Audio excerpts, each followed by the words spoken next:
जब हमें कोई न्यू कंपनी स्टार्ट करनी होती है तो हमें पैसों की ज़रूरत होती है। तो सबसे पहले हम अपने खुद की सेविंग्स को एज अ कैपिटल यूज़ करते हैं, या तो हम अपने फ्रेंड्स या रिलेटिव से बोरो करते हैं, उनसे उधार लेते हैं। जैसे जैसे कंपनी ग्रो करती है तो हमें और फंड्स की ज़रूरत होती है। तो हम ये ज़रूरत कैसे फुलफ़िल करते हैं, जिसके लिए हम बैंक से लोन या अलग अलग कॉरपोरेशन, एंजल इन्वेस्टर्स या तो वेंचर कैपिटल्स को अप्रोच करते हैं या उनसे पैसे लेते हैं।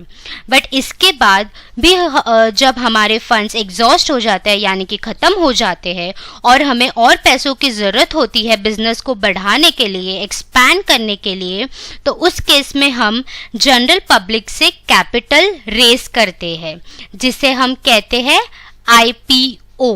तो इस वीडियो में हम जानेंगे कि IPO क्या होता है, IPO कैसे वर्क करता है एंड IPO कौन से टाइप्स के होते हैं एंड IPO में हम कैसे अप्लाई कर सकते हैं। हेलो फ्रेंड्स, मैं हूँ मोनाली छेड़ा और आप देख रहे हैं मेरी channel bull bear and me. तो चलिए देखते हैं कि IPO एक्चुअली होता क्या है। IPO मतलब उसका फुल फॉर्म है initial public offering. An initial public offering refers to the process of offering shares to a private corporation to the public in the new stock issuance।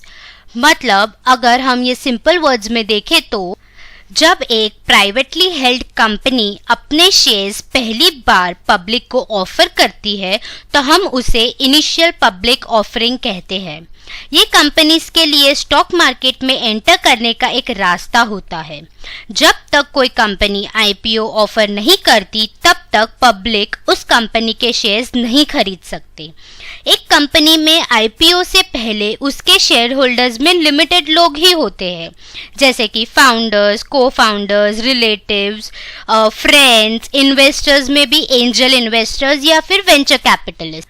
लेकिन जब एक company IPO offer करती है तो कोई भी public, institutional investors या तो म्यूचुअल फंड्स उस कंपनी के शेयर्स खरीद सकते हैं। तो शॉर्ट में जब कोई कंपनी IPO ऑफर करती है तो हम कहते हैं कि वो कंपनी एक पब्लिक कंपनी होने जा रही है। नॉर्मली एक कंपनी IPO क्यों इशू करती है?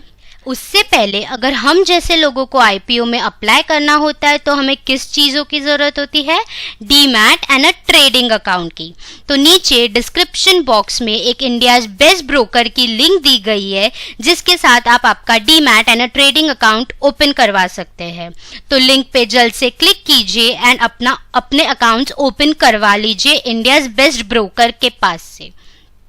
अब देखते हैं ये कंपनीज IPO कंडक्ट करती है, उसके पीछे का मेन रीज़न क्या है। जैसे कि हमें पता ही है, क्योंकि कंपनी को फंड रेस करना होता है, इसके लिए वो IPO यूज़ करती है। या क्यों रेस करना होता है? क्योंकि उसे अपने न्यू प्रोजेक्ट्स के लिए फंड चाहिए होता है, या तो उसे कंपनी के एक्सपेंशन एंड डेवलपमेंट के लिए फंड्स चाहिए होता है, या तो कंपनी का कुछ लोन होगा तो उसे रीपे करने के लिए वो IPO इश्यूज़ करती है। बट सिर्फ इसके लिए ही नहीं, इसके साथ ही अगर IPO इशू कर रही है कंपनी तो उसको बहुत सारी पब्लिसिटी भी मिलती है और ये कंपनी को हेल्प करती है अपना मार्केट एक्सपोजर के लिए एंड ब्रांड इक्विटी बढ़ाने के लिए। अगर हम इन्वेस्टर्स के पॉइंट ऑफ व्यू से देखें तो IPO में एंटर करने से, इन्वेस्ट करने से हमें उस कंपनी के हिस्सेदारी मिल जाती है। मतलब अगर आप किसी कंपनी के शेयर्स खरीद लेते हैं तो आप उस कंपनी के उतने हिस्से के मालिक बन जाते हैं, उस कंपनी के ओनर बन जाते हैं उतने पार्ट के लिए। अब एक्चुअली इस IPO से जो भी फंड्स रेज हुआ है तो वो कंपनी कहाँ यूज़ करने वाली है, वो हमें कहाँ मिल सकता है? कंपनी के रेड हेयरिंग प्रोस्पेक्टस में। अभी ये रेड हेयरिंग प्रोस्पेक्टस क्या होता है? ये एक document, it's a document that makes the public know that the companies IPO states after the approval made by SEBI। मतलब रेड हेयरिंग डॉक्यूमेंट एक ऐसा डॉक्यूमेंट होता है जहां पे कंपनी की सारे इंफॉर्मेशन होती है जो सेबी ने अप्रूव की होती है, जैसे कि purpose of raising funds through listing, company की balance sheet, promoters expense, earning statement of last 3 years, net proceeds of the company, commission and discount of the underwriter, फिर legal opinions of listing, copy of underwriting documents and such things. तो ये red hearing prospectus में हमें detail में उस company के बारे में इंफॉर्मेशन मिल जाती है।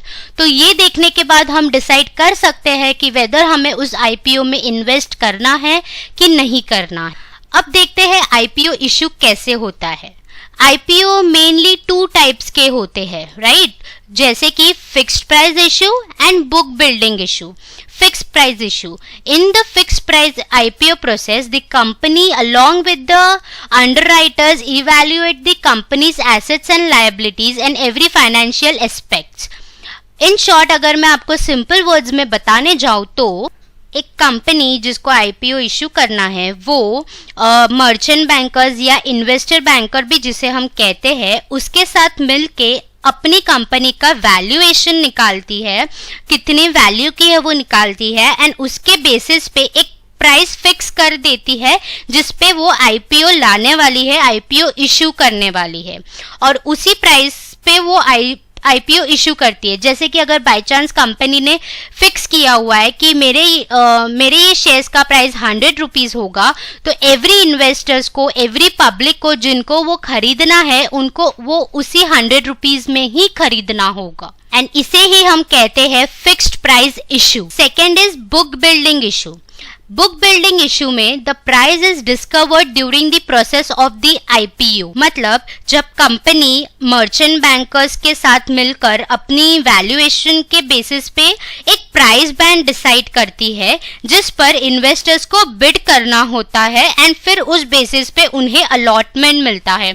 जैसे कि फॉर एग्जांपल मैंने अपने कंपनी का प्राइस बैंड डिसाइड किया है 100 से लेके 05 तक का।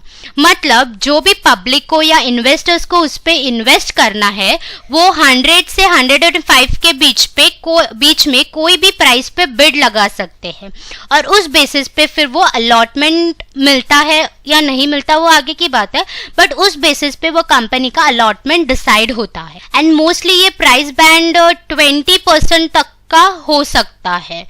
तो ये होता है book building issue for an IPO. आइए अब देखें कि हम नॉर्मली आईपीओ अप्लाई कैसे करते हैं, कैसे कर सकते हैं। नॉर्मली एक आईपीओ 3 to 10 डेज तक ओपन होता है, तो उस बीच में आप वो आईपीओ में अप्लाई कर सकते हो। किस वे में अप्लाई कर सकते हो? एक तो आप आपके ट्रेडिंग अकाउंट से अप्लाई कर सकते हो खुद ही ऑनलाइन ऑर्डर लगा के। सेकेंड, आप आपके इंटरनेट बैंकिंग से कर सकते हो, या थर्ड आप फिजिकली एक पेपर देके आप अपने ब्रोकर को बोल सकते हो कि मुझे इस कंपनी के आईपीओ खरीदना है। एक डॉक्यूमेंट या फिजिकली भी आप कर सकते हो ब्रोकर को विजिट करके। जब आप आईपीओ के लिए अप्लाई करते हैं तो आपके मनी बैंक में ब्लॉक हो जाते हैं एसबा फैसिलिटी के साथ, राइट? एसबा फैसिलिटी के थ्रू वो मनी ब्लॉक हो जाते हैं।